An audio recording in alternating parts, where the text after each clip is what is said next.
аккуратненько контролируй полностью движение вверх.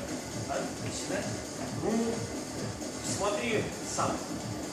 Первый подход можно приседать ровно, просто. Первый повтор, допустим, прочувствуй движение, второй можешь просидеть.